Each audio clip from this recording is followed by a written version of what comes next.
1931, Ruby Jackson's life took a significant turn when she married Sam McCollum, a man whose ambitions matched her own. Together, they embarked on a journey that would transform them into one of the most prominent African-American couples in northern Florida.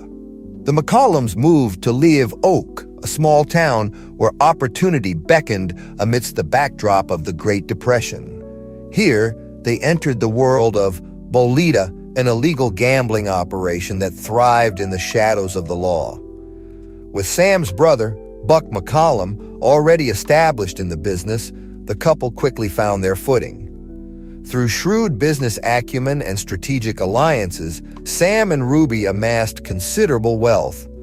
By the 1940s, they owned a stately two-story home, a symbol of their success and a stark contrast to the modest beginnings from which they came. Ruby, often seen driving a new Chrysler each year, was a testament to their prosperity. But their wealth was not solely derived from gambling. The McCollums diversified their ventures, owning several jukes or juke joints, where music and illegal liquor flowed freely. They also invested in agriculture, acquiring a farm with the largest tobacco allotment in Florida. Their business empire extended to funeral services, selling burial policies and operating a local funeral home. Despite their success, the McCollums' lives were not without challenges. Sam's infidelity and time spent away from home strained their marriage. Yet, Ruby maintained her poise, managing their household and businesses with grace and determination. In a time when racial barriers were firmly entrenched, the McCollums' achievements were extraordinary. They were not only wealthy but also respected in their community, contributing generously to their church and local causes. However, their prominence also made them a target for scrutiny and envy. As we delve deeper into Ruby McCollum's story, we uncover the complexities of a life lived at the intersection of race, wealth, and power. Her marriage to Sam was both a partnership and a battleground, a dynamic that would ultimately play a pivotal role in the events that followed. In Live Oak, the McCollums were a testament to the possibilities of the American dream, yet their story also highlights the precariousness of success in a society rife with inequality. Ruby's journey from Zuber to Live Oak is a narrative of ambition, resilience, and the relentless pursuit of a better life. In the heart of Live Oak, Florida, Ruby McCollum's life intersected with that of Dr. C. Leroy Adams, a prominent white physician whose influence extended far beyond his medical practice. Their relationship, shrouded in secrecy and controversy, would become a defining chapter in Ruby's life. Dr. Adams was a man of stature in Live Oak, respected by the white community and feared by many in the black community. For Ruby, the relationship with Adams began amidst the backdrop of power imbalances and societal constraints. While some accounts suggest an initial mutual attraction, Ruby later testified that the relationship was not consensual, describing it as a coercive entanglement that left her with little agency. The affair between Ruby and Dr. Adams was emblematic of the racial and gender dynamics of the time. In the segregated South, black women were often vulnerable to exploitation by white men, their voices silenced by a legal system that offered little protection. Ruby's relationship with Adams was further complicated by his position as a doctor, a figure of authority and control. As their relationship progressed, Ruby bore a child, Loretta, whom she claimed was fathered by Adams. The birth of Loretta added another layer of complexity to Ruby's life, intertwining her fate even more closely with that of Adams. Despite the personal turmoil, Ruby continued to navigate her public life with the same resilience that had defined her from a young age. The power dynamics between Ruby and Dr. Adams were not just personal, but deeply rooted in the societal structures of the time. For Ruby, the relationship was a source of both fear and frustration, a situation exacerbated by Adams' refusal to allow her to terminate a subsequent pregnancy. This denial of autonomy over her own body was a stark reminder of the limited rights afforded to black women in the era. As we explore this chapter of Ruby McCollum's life, we begin to understand the profound impact of her relationship with Dr. Adams. It was a relationship that would ultimately lead to a tragic confrontation, one that would expose the hidden truths of power, race, and gender in the American South. Ruby's story is a testament to the resilience of the human spirit, a narrative of survival in the face of overwhelming odds. Her experiences with Dr. Adams were not just personal trials, but reflections of a broader societal struggle, a struggle that continues to resonate today. On a sweltering summer morning in Live Oak, Florida, the quiet routine of a small southern town was shattered by an act of violence that would reverberate across the nation. On August 3, 1952, Ruby McCollum walked into the office of Dr. C. Leroy Adams, a place where her life had been both saved and irrevocably altered. The events of that day were the culmination of years of personal turmoil and societal oppression. For Ruby, the relationship with Dr. Adams had become untenable, a source of constant fear and frustration. On that fateful morning, she confronted him, seeking resolution to a conflict that had consumed her life. In the moments that followed, a heated argument erupted, one that would end in tragedy. Ruby, driven by desperation and a sense of entrapment, shot Dr. Adams 4 times. The act was both shocking and symbolic, a defiance against the power dynamics that had long held her captive. The immediate aftermath of the murder was chaotic. Ruby was quickly arrested, and news of the incident spread like wildfire. In a town where racial tensions simmered beneath the surface, the murder of a white doctor by a black woman was incendiary, challenging the social order and igniting a media frenzy. As the details of the case emerged, the complexity of Ruby's situation became apparent. Her defense hinged on claims of self-defense and years of abuse at the hands of Dr. Adams. Yet in the racially charged atmosphere of the 1950s South, her voice struggled to be heard. The murder of Dr. Adams was more than a personal tragedy. It was a reflection of the broader societal issues of race, gender, and power. For many, Ruby's actions were seen as a desperate bid for autonomy in a world that denied her agency. Her case would soon become a focal point for discussions on civil rights and justice, highlighting the systemic inequalities that permeated every aspect of life in the South. As we delve into the events of that August day, we begin to understand the profound impact of Ruby McCollum's actions. Her story is not just one of personal struggle, but a narrative that challenges us to confront the injustices of the past and reflect on their enduring legacy. Ruby McCollum's act of defiance was a pivotal moment in her life, a moment that would forever alter her fate and the course of history. It is a story of courage and consequence, a testament to the complexities of human experience in the face of insurmountable odds. The trial of Ruby McCollum began in November 1952, a legal battle that captivated the nation and exposed the deep-seated racial and gender biases of the American South. In a small courtroom in Live Oak, Florida, Ruby stood accused of murdering Dr. C. Leroy Adams, a prominent white physician and state senator-elect. Her case would become a landmark moment in the struggle for civil rights. The courtroom was a microcosm of the segregated society outside its doors. An all-white, all-male jury was selected to decide Ruby's fate, a jury that included some of Dr. Adams' former patients. The racial dynamics were palpable, with African-American spectators relegated to the segregated gallery, where they watched the proceedings unfold. Ruby's defense team, led by Frank Cannon, faced an uphill battle. From the outset, the prosecution sought to portray the murder as a simple dispute over a medical bill, a narrative that ignored the complex and coercive relationship between Ruby and Dr. Adams.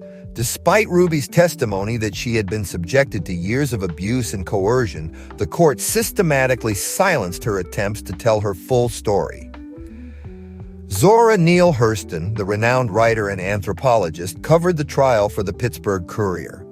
Her reports highlighted the racial tensions and the injustices Ruby faced, bringing national and international attention to the case. Hurston was forced to sit in the segregated section of the courtroom, a stark reminder of the pervasive racial barriers of the time. Throughout the trial, the defense faced numerous obstacles. The judge, Hal W. Adams, sustained 38 objections from the prosecution, preventing Ruby from providing crucial context about her relationship with Dr. Adams. The defense's attempts to introduce evidence of the doctor's pattern of abuse were consistently blocked, leaving Ruby's narrative incomplete. The trial was not just about the events of that August morning, it was a confrontation with the unwritten rules of the Jim Crow South. The concept of paramour rights, the assumed right of white men to exploit black women, was thrust into the spotlight, forcing the community to confront its own complicity in these abuses. On December 20th, 1952, after a brief deliberation, the jury found Ruby McCollum guilty of first-degree murder. She was sentenced to death, a verdict that underscored the racial and gender biases that permeated the justice system. Yet, Ruby's case was far from over. The trial of Ruby McCollum was a pivotal moment in American history, a case that challenged the status quo and highlighted the need for systemic change. It exposed the intersection of race, gender, and power, and the ways in which these forces conspired to silence and oppress. As we reflect on Ruby's trial, we are reminded of the courage it took for her to stand up against a system designed to deny her humanity. Her story is a testament to the enduring fight for justice and equality, a fight that continues to resonate today. After her conviction was overturned on a technicality, Ruby McCollum's legal battle took a new turn. Declared mentally incompetent to stand trial, she was committed to the Florida State Hospital at Chattahoochee in 1954. This institution would become her home for the next 2 decades, a place where her voice was silenced and her fate seemingly sealed. Inside the hospital, Ruby was subjected to the harsh realities of mental health care in mid-20th century America. Reports from the time indicate that patients at Chattahoochee were often over-medicated, with treatments like Thorazine and electroshock therapy commonly administered. These methods, intended to manage mental illness, often left patients disoriented and with impaired memories. Ruby herself was reported to have no recollection of the events that had led to her confinement, a possible consequence of the treatments she received. Despite the challenges, Ruby's story was far from forgotten. In 1974, her attorney, Frank Cannon, who had represented her during her trial, revisited her case.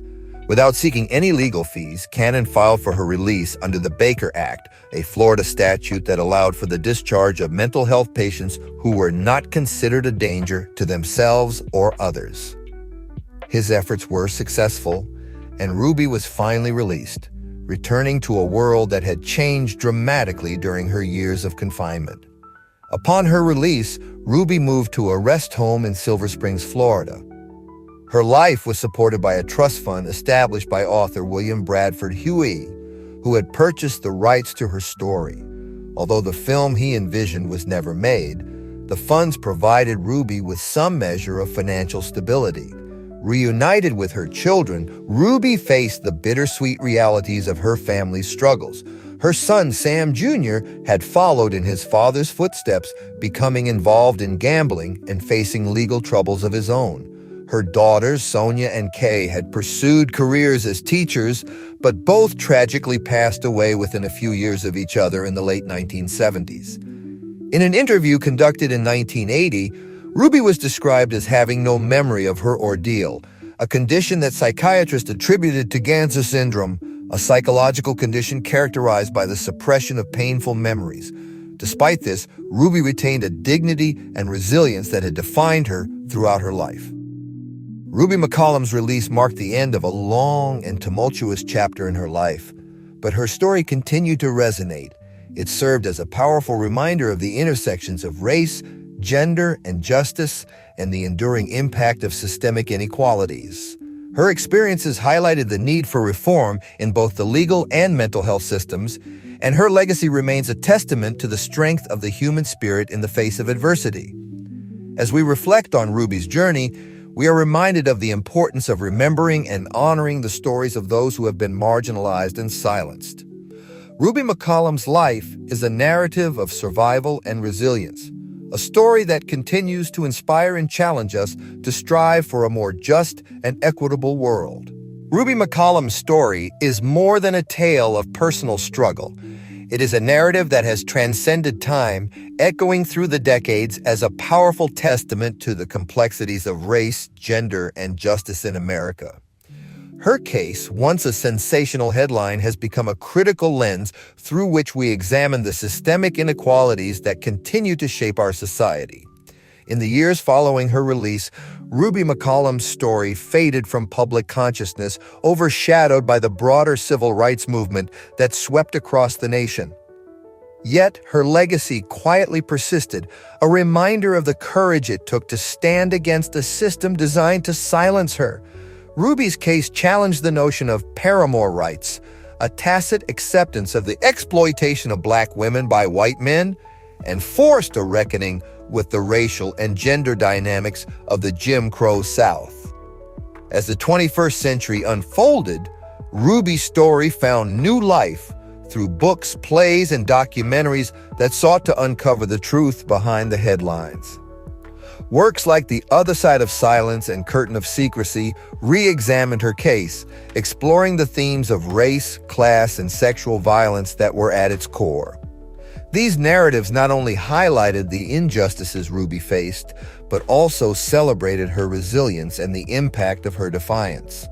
Ruby McCollum is thought to be the first black woman to testify in court against a white man's sexual abuse and his paternity of her child, a groundbreaking moment in the history of civil rights. Her trial, covered by renowned writer Zora Neale Hurston, brought international attention to the systemic racism and sexism embedded in the legal system. Hurston's reporting, alongside the work of other journalists and historians, ensured that Ruby's voice would not be forgotten, even as the world around her changed. Today, Ruby McCollum's story serves as an enduring symbol of the fight for justice and equality. It challenges us to confront the uncomfortable truths of our past and inspires us to continue the work of dismantling the structures of oppression that persist. Her legacy is a call to action, urging us to listen to the voices of those who have been marginalized and to strive for a more equitable future. Ruby McCollum passed away in 1992, but her impact lives on. Her story has been immortalized in plays, songs, and films, each iteration a testament to the power of her narrative to inspire and provoke reflection. As we close this chapter, we are reminded of the importance of remembering and honoring the stories of those who dared to challenge the status quo. Ruby McCollum's life is a narrative of resilience and defiance, a story that continues to resonate and inspire. As we conclude the story of Ruby McCollum, we are left with a narrative that transcends the confines of time and place. Her life, marked by struggle and resilience, serves as a powerful reminder of the complexities of the human spirit and the enduring fight for justice. Ruby's journey from the rural fields of Zuber, Florida, to the center stage of a courtroom drama was one of courage and defiance. Her story is a testament to the strength it takes to stand against systemic oppression and the personal sacrifices made in the pursuit of truth and dignity. Throughout her life, Ruby McCollum faced the harsh realities of a society that sought to silence her. Yet she remained steadfast, her voice echoing through the halls of history as a beacon of resistance. Her case challenged the racial and gender norms of her time, forcing a nation to confront its own prejudices and injustices. The legacy of Ruby McCollum is not just a chapter in the annals of history, but a living narrative that continues to inspire and provoke reflection. Her story has been immortalized in literature, theater, and film, each iteration a testament to its enduring relevance and power. As we reflect on Ruby's life, we are reminded of the importance of listening to the stories of those who have been marginalized and oppressed. Her narrative challenges us to confront the uncomfortable truths of our past and to strive for a more just and equitable future. Ruby McCollum's life is a call to remember, a call to honor the courage of those who have fought for justice and to continue their legacy in our own lives. Her story is a reminder that the fight for equality and dignity is far from over, and it is up to each of us to carry that torch forward. In the end, Ruby McCollum's voice, once silenced, now echoes through the corridors of time, a powerful testament to the resilience of the human spirit and the enduring quest for justice. Let us remember her story and let it inspire us to create a world where every voice is heard and every life is valued.